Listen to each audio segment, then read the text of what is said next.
Halo teman-teman, bertemu lagi dengan saya, dan di video kali ini saya akan membahas faktorisasi bilangan bulat. Nah, yang pertama itu adalah faktorisasi bilangan bulat, bilangan prima.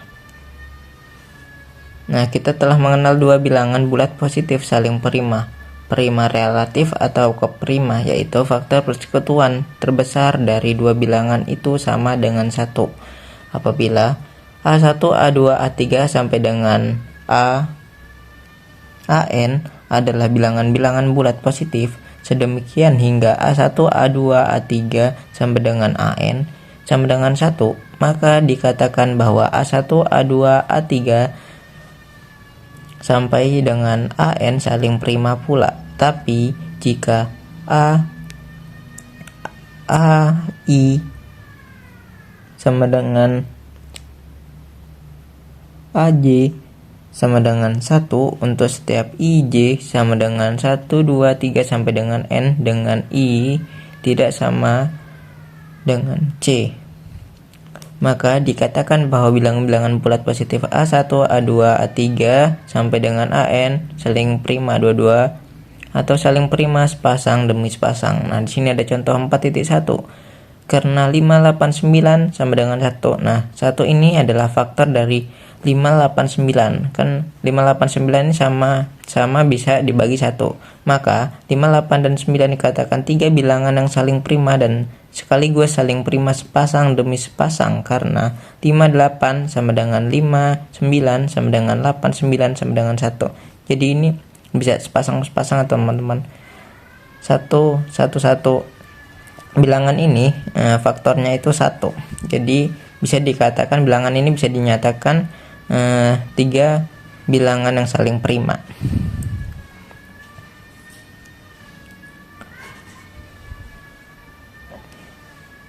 Oke, di sini ada definisi 4.1. Bilangan bulat positif yang lebih besar dari 1 dan tidak mempunyai faktor bulat positif kecuali 1, dan bilangan bulat itu sendiri disebut dengan bilangan prima.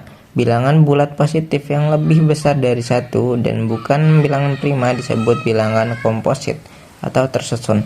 Jadi bilangan bulat positif yang lebih besar dari 1 dan bukan bilangan prima disebut bilangan komposit. Nah, bilangan komposit ini adalah bilangan yang bukan prima, bilangan yang masih mempunyai faktor lain selain 1 dan bilangan itu sendiri. Nah, di sini ada barisan bilangan prima 2, 3, 5, 7, 11, 13, 17. Barisan bilangan komposit 4, 6, 8, 9, 10, 12, 14, 15. Perhatikan bahwa 1 bukan bilangan prima dan bukan bilangan komposit. 1 disebut bilangan unit. Jadi himpunan semua bilangan positif, bilangan AC terbagi dalam 3 himpunan. Bagian yang saling lepas yaitu 1 himpunan semua bilangan prima, himpunan semua bilangan komposit, dan himpunan unit. Perhatikan suatu bilangan bulat positif, misalkan 210, maka 210 dapat diuraikan atas faktor-faktor prima yaitu. Nah, 210 ini bisa dibagi ya teman-teman dengan menggunakan pohon faktor, yaitu faktornya ada 2, 3, 5, dan 7, atau 3725 atau 7352 atau lainnya. Ini bisa kita tuliskan secara tidak urut. Perbedaan penguraian dari 210 atau faktor-faktor prima tersebut hanya berbeda pada urutan faktor-faktornya saja. Hal ini merupakan suatu contoh bahwa suatu bilangan bulat positif yang lebih besar dari 1 dapat dinyatakan sebagai perkalian bilangan-bilangan prima tertentu. Bentuk perkalian bilangan-bilangan prima ini adalah tunggal, kecuali urutan dari faktor-faktor bilangan prima tersebut. Hal ini sering disebut dengan teorema faktorisasi tunggal. Jadi, teorema faktorisasi tunggal ini adalah bentuk perkalian bilangan-bilangan prima itu adalah tunggal, kecuali urutan dari faktor-faktor prima tersebut. Teorema-teorema berikut merupakan persiapan untuk membuktikan teorema faktorisasi tunggal. Nah, di sini ada teorema 4.1. Setiap bilangan bulat positif yang lebih besar dari 1 dapat dibagi oleh suatu bilangan prima. Nah, jadi teorema ini menyatakan bahwa semua bilangan bulat positif yang lebih besar dari 1 itu dapat dibagi oleh suatu bilangan prima ya teman-teman. Nah, contohnya itu ada 27. Nah, 27 ini kan bisa dibagi dengan 3. Nah, 3 ini merupakan bilangan prima. Dan kita masuk ke teorema 4.2. Setiap bilangan bulat positif yang lebih besar dari 1 adalah suatu bilangan prima atau bilangan itu dapat dinyatakan sebagai perkalian bilangan-bilangan prima. Nah, kita bukti, ambil sebarang bilangan bulat positif n lebih besar dari 1 menurut teorema 4.1, maka ada suatu bilangan prima P1 sedemikian hingga P1 membagi n sehingga ada suatu bilangan positif n1 sehingga n sama dengan P1 n1 dengan n1 kurang dari 1 dan lebih dari n1 lebih dari 1 dan kurang dari n. Jika n1 sama dengan 1, maka n sama dengan P1 sehingga n suatu bilangan prima, tetapi jika n1 lebih besar dari 1, maka menurut teorema 4.1 lagi, ada suatu bilangan prima P2 sehingga P2 membagi habis n1 sehingga ada suatu bilangan bulat positif n2 sehingga n1 sama dengan P2 n2 dengan n2 lebih besar dari 1 dan n2 itu tidak boleh kurang dari n1. Jika n2 sama dengan 1, maka n1 sama dengan p2 sehingga n sama dengan p1 p2, berarti teorema terbukti. Tetapi jika n2 lebih dari 1, maka ada suatu bilangan prima p3 sedemikian hingga n2 sama dengan p3 n3 dengan n3 lebih besar dari 1 dan kurang dari n2. Jika n3 sama dengan 1, maka n2 sama dengan p3 sehingga n sama dengan p1 p2 p3, berarti teorema terbukti. Tetapi jika n3 lebih dari 1, maka proses seperti di atas dapat dilanjutkan sehingga akan berakhir pada nk sama dengan 1. Maka diperoleh n sama dengan p1 p2 p3 sampai dengan pk hingga bilangan bulat positif n lebih dari 1 dapat dinyatakan sebagai perkalian bilangan-bilangan prima. Nah, suatu bilangan bulat positif yang lebih besar dari 1 dapat dinyatakan sebagai perkalian bilangan-bilangan prima. Mungkin saja di antara faktor-faktor prima tersebut ada yang sama, maka faktor-faktor yang sama dapat ditulis sebagai bilangan berpangkat. Nah, jadi faktor-faktor yang sama ini bisa kita pangkatkan ya teman-teman. Nah, di sini kan ada contoh faktor dari 5544 ini kan ada 2, 22, 33, 7 dan 11. Nah, 2222 ini bisa kita pangkatkan jadi 2 pangkat 3. Kita tidak usah menulis 2 ini sebanyak 3 kali. Kita pangkatkan saja sesuai dengan definisi ini. Jadi 2 pangkat 3. Jadi faktor dari 5544 itu ada 2 pangkat 3, 3 pangkat 2, 7 dan 11. Nah, di sini ada lagi contoh contoh 4.3. Tentukan FPB dan KPK dari 198, 216 dan 252. Nah, penyelesaiannya itu apabila 3 bilangan tersebut diuraikan atas faktor-faktor prima, maka diperoleh. Jadi ketiga bilangan ini kita uraikan dalam faktor prima. Kita cari dulu faktornya. Faktor 198, 216 dan 252 itu menggunakan pohon faktor ya teman-teman. Nah, didapat 198 itu ada faktornya ada 2, 3, 3 dan 11. 216 itu 2, 2, 2, 3, 3, 3. 215 itu ada faktornya 2, 2, 3, 3 dan 7. Nah, jadi bilangan sama itu bisa kita pangkatkan jadi 3 pangkat 2, 2 pangkat 3, 3 pangkat 3, 2 pangkat 2 dan 3 pangkat 2. Nah, bagaimana sih kita mencari KPK-nya? Nah, uraian atas faktor-faktor prima tersebut dapat ditulis sebagai berikut. 158 sama dengan ini faktornya teman-teman, 2 kali 3 pangkat 2 7 pangkat 0, dan 11. Nah, ini kenapa ada 7 teman-teman? Nah, jadi kan ketiga bilangan bulat ini itu faktornya ada 2, 3, 11, dan 7. Jadi kita kumpulkan semua bilangan atau semua faktor bilangan dari 158, 216, dan 252. Jadi ketemu faktornya itu ada 2, 3, 11 ya, 2, 3, 23 dan 7. Jadi 2, 3, 11 dan 7 faktornya. Lanjut ke sini. Jadi 2, 3, 7 dan 11. Nah, kenapa 7-nya pangkat 0? Karena 198 ini kan tidak ada ya teman-teman, faktornya 7 ini tidak ada.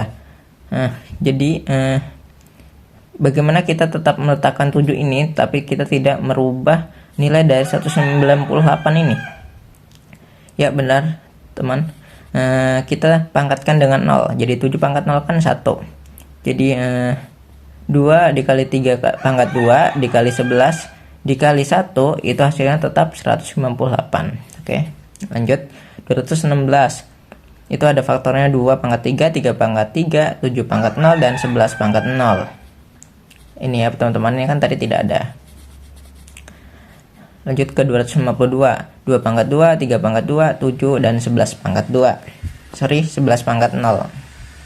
Oke, setelah semuanya lengkap ini teman-teman, dia 198, 216, 252 ini semuanya mempunyai faktor 2, 3, dan 7 dan 11 sama mempunyai. Nah, kita cari yang pertama itu kita cari FPB-nya dulu teman-teman. Nah, 2 min nilai minimum 1, 2, 3. Nah, nilai minimum ini didapat dari mana? Nah, kita lihat ini. Kita fokus ke faktor 2-nya saja. Ini kan 2 pangkat 1 ya teman-teman. 2 pangkat 2 dan 2 pangkat 3. Nah, kita tulis semua 1, 2, dan 3.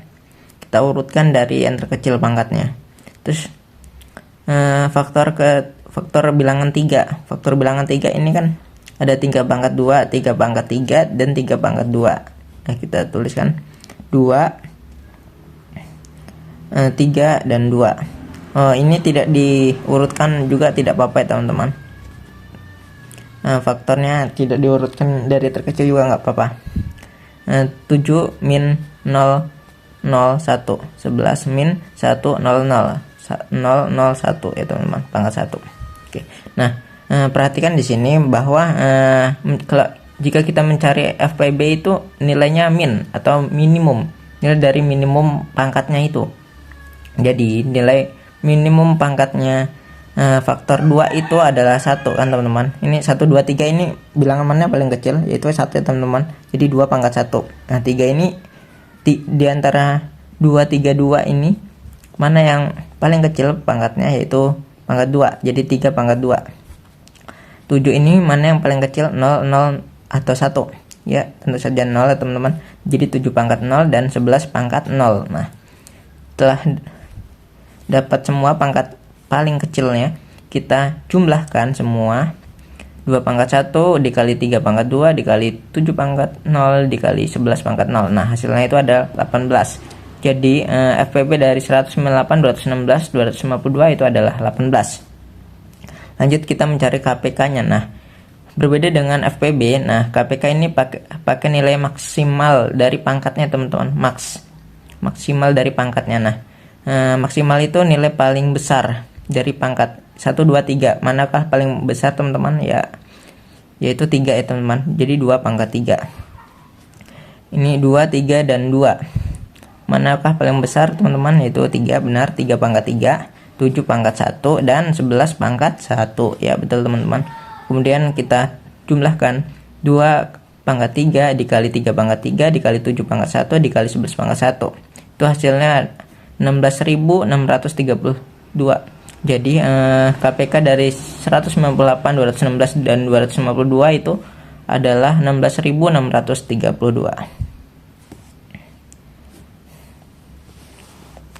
Oke teman-teman, lanjut ke teorema 4.3. Di sini ada, jika n suatu bilangan komposit, maka n memiliki faktor k dengan k lebih besar dari 1 dan K kurang dari akar N.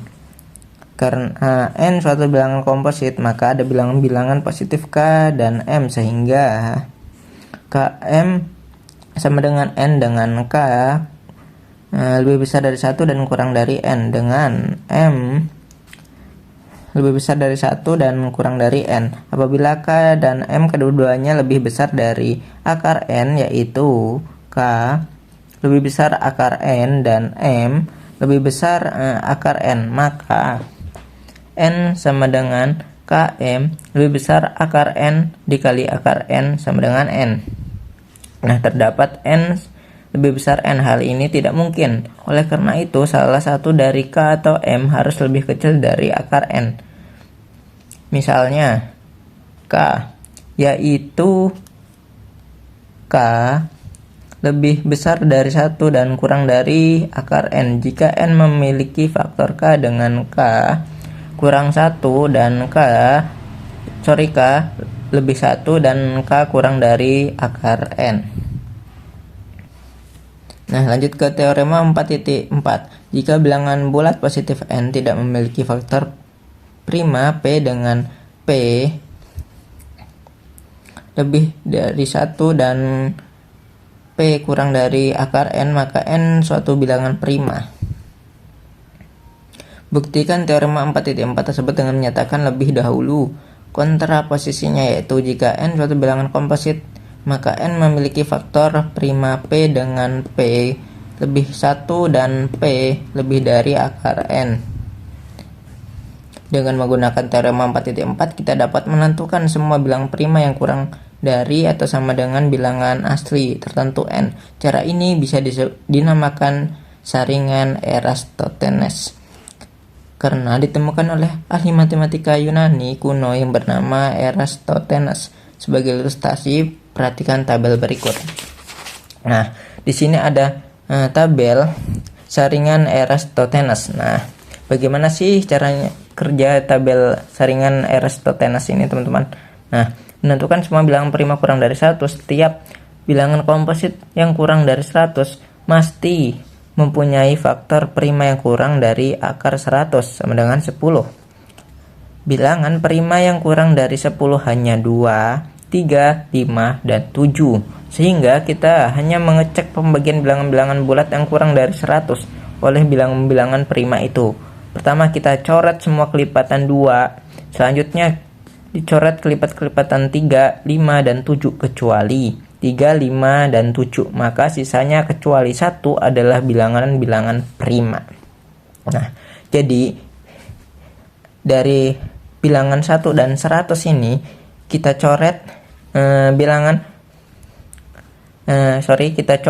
kelipatan 2, 3, 5, dan 7 kecuali bilangan 2, 3, 5, dan 7 itu sendiri.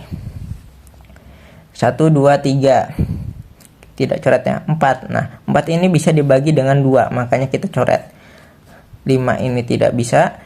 6 ini bisa dibagi dengan 2 dan 3, makanya kita coret. 7 ini tidak 7 ini kita memang bisa membagi 7 kan, tapi definisinya tadi kan angka ini 2, 3, 5, dan 7 ini, angka ini sendiri tidak boleh dicoret. Yang boleh adalah kelipatannya. Nah, 8 ini merupakan kelipatan 2, 9 merupakan kelipatan 3, dan 10 merupakan kelipatan 2 dan 5. Nah, setelah kita coret semua kelipatan 2, 3, 5, dan 7, nah, jadi kita dapat bilangan prima dari 1 sampai 100, yaitu 1, 2, 3, 5, 7, 11, 13, 17, 19, 23, 29, 31, 37, 41, 43, 47, 53, 59, 61, 67, 71, 73, 79, 83, 89, 97, dan 97. Oke teman-teman, terima kasih telah menonton video ini. Sampai jumpa di video berikutnya. Salam, bye-bye.